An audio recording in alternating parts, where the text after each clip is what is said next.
ಎಲ್ಲರಿಗೂ ನಮಸ್ಕಾರ. ರತ್ನವಾಣಿ ಯೂಟ್ಯೂಬ್ ಚಾನಲ್ಗೆ ನಿಮಗೆಲ್ಲ ಸ್ವಾಗತ. ಅತಿಥಿ ಉಪನ್ಯಾಸಕರ ಆಯ್ಕೆಗಾಗಿ ಆನ್ಲೈನ್ ಅರ್ಜಿ 2026-27ರಲ್ಲಿ ಅರ್ಜಿ ಸಲ್ಲಿಸಿರುವಂತಹ ಅಭ್ಯರ್ಥಿಗಳ ಆಯ್ಕೆ ಪಟ್ಟಿಯನ್ನು ಬಿಡಲಾಗಿದೆ.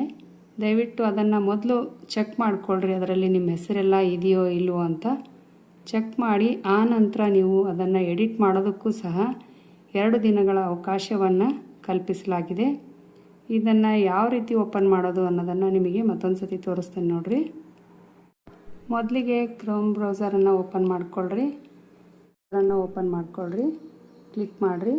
ಅದಾದ ನಂತರ ಕಾಲೇಜು ಪ್ರಥಮ ದರ್ಜೆ ಉಪನ್ಯಾಸಕರ ನೇಮಕಾತಿ ಇದನ್ನಾದರೂ ಕ್ಲಿಕ್ ಮಾಡಿರಿ, ಅಥವಾ DCE KAR NIC ಇನ್ ಗೆಸ್ಟ್ ಲೆಕ್ಚರರ್ 2026-27 ಇದನ್ನು ಕ್ಲಿಕ್ ಮಾಡಿದರೆ ನಿಮಗೆ ಕಾಲೇಜು ಶಿಕ್ಷಣ ಇಲಾಖೆ ಇಂಡೆಕ್ಸ್ ಬರುತ್ತೆ. ಅದನ್ನು ಓಪನ್ ಮಾಡಿಕೊಳ್ಳ್ರಿ. ಈಗ ಇಲ್ಲಿ ವಿವರಗಳನ್ನು ನೀವು ನೋಡಬೇಕು. ಇದರಲ್ಲಿ ಆನ್ಲೈನ್ ಸೇವೆಗಳು ಅಂತಿದೆ ನೋಡ್ರಿ, ಕೆಳಗಡೆಗೆ ಹೋಗ್ರಿ. ಈಗ ಇಲ್ಲಿ ಅತಿಥಿ ಉಪನ್ಯಾಸಕರ ಆಯ್ಕೆಗಾಗಿ ಆನ್ಲೈನ್ ಅರ್ಜಿ 2026-27 ಅಂತಿರುತ್ತೆ. ಇದನ್ನು ಕ್ಲಿಕ್ ಮಾಡಿದ್ರಿ ಅಂದರೆ ಇಲ್ಲಿ ನೋಟಿಫಿಕೇಷನ್ಗಳೆಲ್ಲ ನಿಮಗೆ ಸಿಗುತ್ತೆ. ಇಲ್ಲಿ ಬಿಟ್ಟಂತಹ ನಿನ್ನೆ ಬಿಟ್ಟಂತಹ ನೋಟಿಫಿಕೇಷನ್ ಅತಿಥಿ ಉಪನ್ಯಾಸಕರ ಆಯ್ಕೆಗಾಗಿ ಅಭ್ಯರ್ಥಿಗಳ ಪಟ್ಟಿ, candidates list for selection of guest faculty new ಅಂತಿದೆ ನೋಡ್ರಿ. ಇದನ್ನು ಕ್ಲಿಕ್ ಮಾಡಿರಿ. ಈಗ ಮಾಡಿದರೆ ನೀವು ಈಗ ಸ್ಟ್ರೋಲ್ ಮಾಡ್ತಾ ಹೋಗ್ರಿ. ಇದರಲ್ಲಿ ನೋಡ್ರಿ ಕೆಲವಷ್ಟು ಸೂಚನೆಗಳನ್ನು ಕೊಟ್ಟಿದ್ದಾರೆ.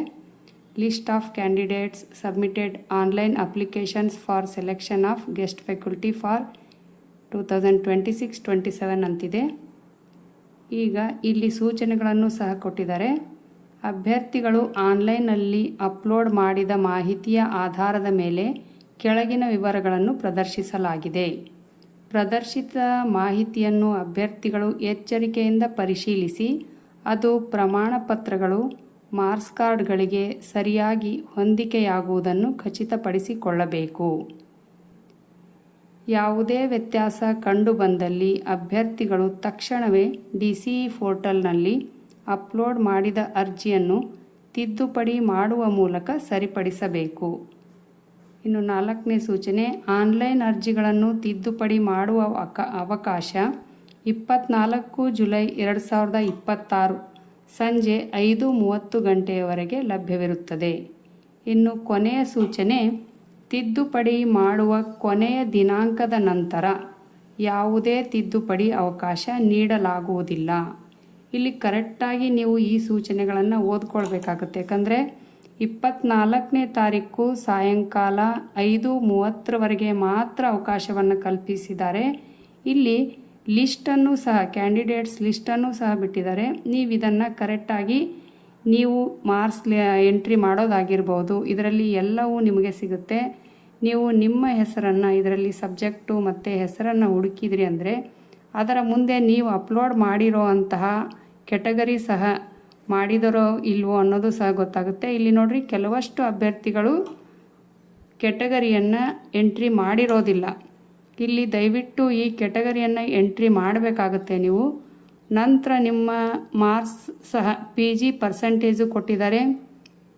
PG ಮಾರ್ಕ್ಸ್ ನೀವು ಎಷ್ಟು ಸೆಕ್ಯೂರ್ ತೊಗೊಂಡಿದ್ರಿ ಅನ್ನೋದನ್ನು ಕೊಟ್ಟಿದ್ದಾರೆ, ಮತ್ತು ಮ್ಯಾಕ್ಸಿಮಮ್ ಮಾರ್ಕ್ಸ್ ಕೆಲವಷ್ಟು ಅಭ್ಯರ್ಥಿಗಳು ಇಲ್ಲಿ ಎಂಟ್ರಿ ಮಾಡಿರೋದಿಲ್ಲ. ಅಲ್ಲಿ 0 ಅಂತ ತೋರಿಸ್ತಾ ಇದೆ ನೋಡ್ರಿ. ದಯವಿಟ್ಟು ಈ ತಪ್ಪನ್ನು ನೀವು ಈಗ ಎಡಿಟ್ ಮಾಡೋವಾಗ ಮಾಡಬೇಡ್ರಿ. ಇದನ್ನೆಲ್ಲ ಕ್ಲೀನಾಗಿ ಚೆಕ್ ಮಾಡಿ. PG ಪರ್ಸೆಂಟೇಜ್ ಜೊತೆಗೆ ನೀವು ಎಷ್ಟು ಮಾರ್ಕ್ಸನ್ನು ಪಡ್ಕೊಂಡ್ರಿ PGನಲ್ಲಿ ಅನ್ನೋದನ್ನೂ ಸಹ, PG ಮಾರ್ಕ್ಸ್ ಸೆಕ್ಯೂರ್ಡ್ ಅಂದರೆ ನೀವು ಪಡೆದಂತಹ ಮಾರ್ಕ್ಸ್ಗಳನ್ನು ಎಂಟ್ರಿ ಮಾಡಬೇಕಾಗುತ್ತೆ. ಜೊತೆಗೆ PG ಮ್ಯಾಕ್ಸಿಮಮ್ ಟೋಟಲ್ ಮಾರ್ಕ್ಸ್ ಇಲ್ಲಿ ಅದನ್ನು ನೀವು ಎಷ್ಟು ನಿಮಗೆ ಟೋಟಲ್ ಮಾರ್ಕ್ಸ್ ಇತ್ತು PGನಲ್ಲಿ ಅನ್ನೋದನ್ನು ಸಹ ಎಂಟ್ರಿ ಮಾಡಬೇಕಾಗುತ್ತೆ. ನೋಡಿ, ಇಲ್ಲಿ ಸುಮಾರು ಅಭ್ಯರ್ಥಿಗಳು 0 ಅಂತ ಇಟ್ಟಿದ್ದಾರೆ. ಕಾರಣ ಏನಪ್ಪ ಅಂದರೆ ಅವರು ಎಂಟ್ರಿ ಮಾಡಿಲ್ಲ ಅಂತ ಅರ್ಥ. ಎಡಿಟ್ ಮಾಡೋವಾಗ ನೀವು ಇದನ್ನು ಕರೆಕ್ಟಾಗಿ ಗಮನಿಸ್ಕೊಂಡು ಎಂಟ್ರಿ ಮಾಡಿರಿ. ಮತ್ತು ಇಲ್ಲಿ ನೀವು PhD ಮಾಡಿದರೆ ಎಸ್ ಅಂತ ಇರುತ್ತೆ, MPhil ಮಾಡಿದರೆ ಎಸ್ ಅಂತಿರುತ್ತೆ, ನೆಟ್ಟು ಸೆಟ್ಟು ಮಾಡಿದರೆ ಎಸ್ ಅಂತಿರುತ್ತೆ.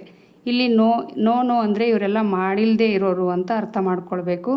ದಯವಿಟ್ಟು ಈ ಎಲ್ಲ ನೀವು ಏನು ಇವ್ರು ಬಿಟ್ಟಿದ್ದಾರೋ ಲಿಸ್ಟನ್ನು ಇದರಲ್ಲಿ ನೀವು ಯಾವ್ಯಾವುದನ್ನು ತುಂಬಿಲ್ವೋ ಅದು 0 ಅಂತ ಬಂದಿರುತ್ತೆ. ಹಾಗಾಗಿ ನೀವು ಅದನ್ನು ಕರೆಕ್ಟಾಗಿ ಚೆಕ್ ಮಾಡಿಕೊಂಡು ನೀವು ಈ ಒಂದು ಎಡಿಟಿನ ಕೆಲಸ ಏನಿದೆಯೋ ಇವತ್ತು ಮತ್ತು ನಾಳೆ 2 ದಿವಸ ಇರೋದ್ರಿಂದ ಯಾವುದೇ ರೀತಿ ಇನ್ನು ಮಿಸ್ಟೇಕ್ ಮಾಡ್ದೇ ಈ ಅರ್ಜಿಗಳನ್ನು ಅಪ್ಲೋಡ್ ಮಾಡುವಂತಹ ಕೆಲಸವನ್ನು ಮಾಡಲೇಬೇಕಾಗುತ್ತೆ. ಇಲ್ಲಿ ಏನಾದರೂ ಮಿಸ್ಟೇಕ್ ಇತ್ತು ಅಂದರೆ ತಾವು ತಕ್ಷಣ DC ಪೋರ್ಟಲ್ನಲ್ಲಿ ಅಪ್ಲೋಡ್ ಮಾಡಿರುವಂತಹ ಅರ್ಜಿಯನ್ನು ತಿದ್ದುಪಡಿ ಮಾಡೋದಕ್ಕೆ ಇವತ್ತು ಮತ್ತು ನಾಳೆ ಅವಕಾಶವನ್ನು ಒದಗಿಸಿಕೊಟ್ಟಿರ್ತಾರೆ. ನಾಳೆ ಅಂದರೆ ಕೇವಲ ಸಾಯಂಕಾಲ 5:30ವರೆಗೆ ಮಾತ್ರ ಇರುತ್ತೆ. ಹಾಗಾಗಿ ನೀವು ಈ ತಕ್ಷಣ ಈ ಕೆಲಸವನ್ನು ಮಾಡಲೇಬೇಕು. ಇದನ್ನು ಮೊದಲು ಚೆಕ್ ಮಾಡಿಕೊಳ್ಳ್ರಿ. ನೀವೇನೇನನ್ನು ತುಂಬಿಲ್ವೋ ಅದನ್ನೆಲ್ಲ ಮತ್ತೊಂದು ಸತಿ ಎಡಿಟನ್ನು ಮಾಡಿರಿ. ಮಾಡಿದ ನಂತರ ನೀವು ಏನೇನು ಎಡಿಟ್ ಮಾಡಿದಿರೋ ಅನ್ನೋದನ್ನು ಕೊನೆಯದಾಗಿ ನೀವು ನಿಮ್ಮ ಸ್ವೀಕೃತಿ ಪತ್ರವನ್ನು ಸಹ ಪಡೆದುಕೊಳ್ಬೇಕಾಗುತ್ತೆ. ತಿದ್ದುಪಡಿ ಮಾಡುವ ಕೊನೆಯ ದಿನಾಂಕದ ನಂತರ ಅಂದರೆ ನಾಳೆ 5:30 ನಂತರ ನೀವೇನೇ ತಿದ್ದುಪಡಿ ಮಾಡೋದಕ್ಕೆ ಅವಕಾಶ ಇರೋದಿಲ್ಲ. ಹಾಗಾಗಿ ಇರೋ ಸಮಯವನ್ನು ಸದುಪಯೋಗ ಪಡಿಸ್ಕೊಳ್ಬೇಕು ಅಂಥೇಳಿ ಈ ಒಂದು ವಿಡಿಯೋದ ಮುಖಾಂತರ ನಿಮಗೆಲ್ಲ ಕೇಳ್ಕೊಳ್ತೀನಿ. ದಯವಿಟ್ಟು ಈ ವಿಡಿಯೋ ನಿಮಗೆ ಇಷ್ಟ ಆಗಿತ್ತು ಅಂದರೆ, ಏನಾದರೂ ನಿಮಗೆ ಮಾಹಿತಿ ದೊರೆತಿತ್ತು ಅಂದರೆ ದಯವಿಟ್ಟು ನನ್ನ ಚಾನಲನ್ನು ಲೈಕ್, ಶೇರ್ ಮತ್ತು ಸಬ್ಸ್ಕ್ರೈಬ್ ಮಾಡಿರಿ. ಧನ್ಯವಾದಗಳು.